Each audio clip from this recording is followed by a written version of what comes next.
Konnichiwa minasang, selamat datang lagi di channel IDPNI, channelnya Kensuse atau X Magang.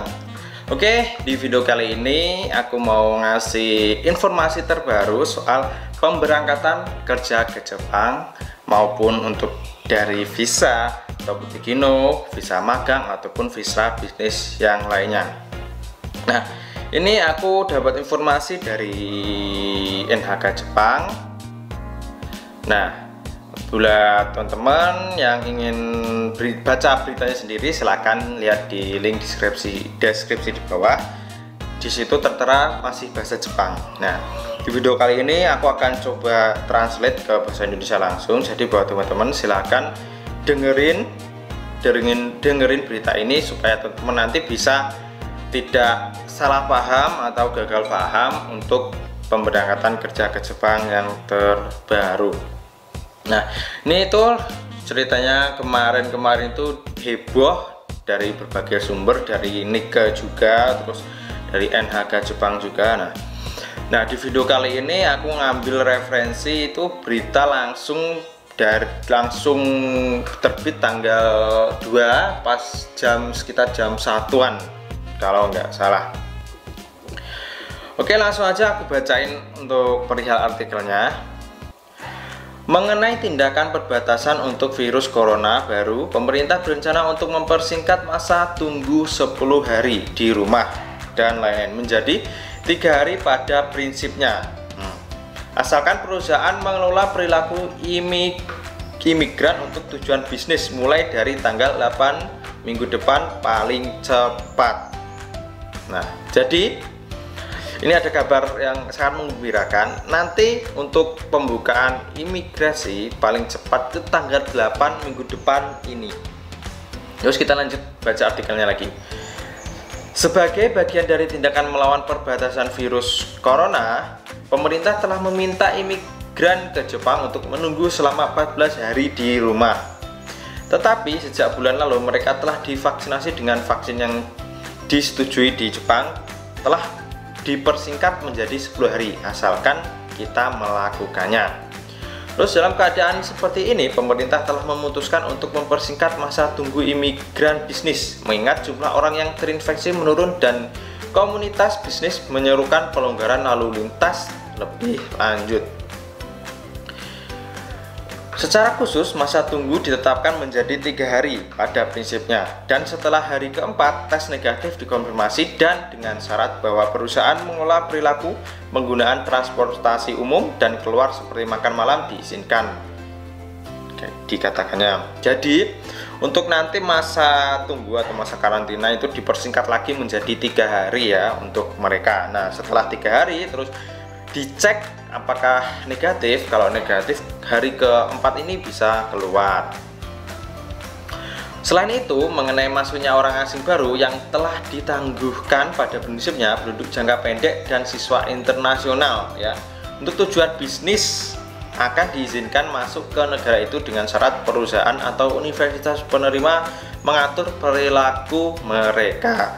Nah, itu jadi untuk yang diizinkan masuk untuk paling cepat tanggal 8 ini ya, untuk pengajuannya. Tapi yang diizinkan masuk ya adalah mereka yang tujuan bisnis dan mereka yang siswa internasional.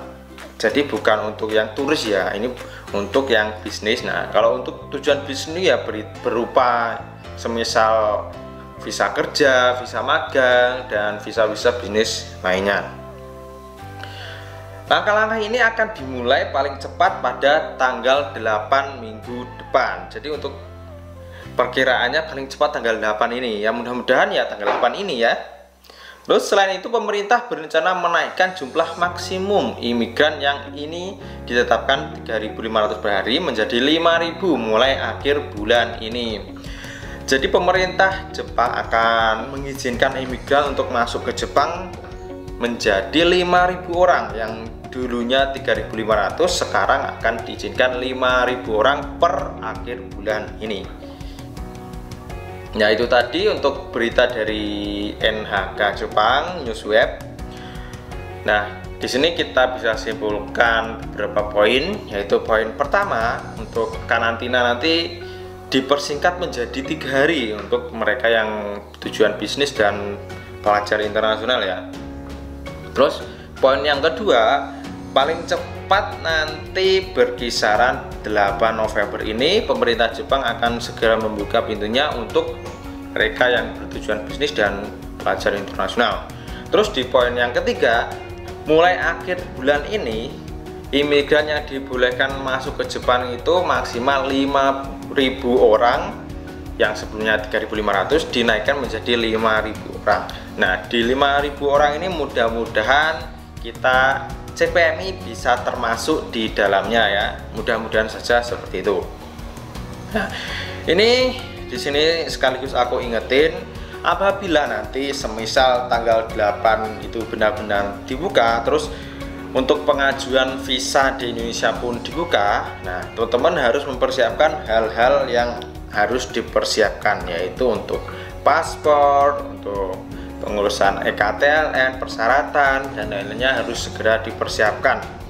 Karena apabila nanti untuk pengurusan EKTLN dibuka, kita bisa segera mendaftar dan mengajukan visa.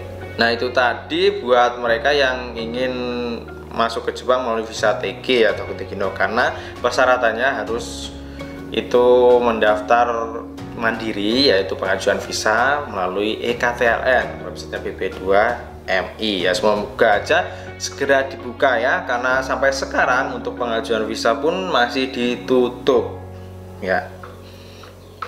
Oke, untuk berita Jepang terbaru kali ini atau proses perkembangan terbaru pemberangkatan ke Jepang cukup sampai di sini. Apabila ada pertanyaan silahkan tulis kolom komentar di bawah. Kita bisa berdiskusi untuk perihal kerja ke Jepang. Oke, thank you teman-teman yang udah nonton sampai selesai. Mite kurete arigatou gozaimashita. Jamata nih. See you the next video. Meninggalkan pesawat, periksalah barang-barang bawaan Anda dan berhati-hati apabila akan membuka kompartemen di atas agar tidak ada barang yang terjatuh. Bagi Bapak dan Ibu yang duduk di bisnis kelas, kami mohon untuk turun terlebih dahulu.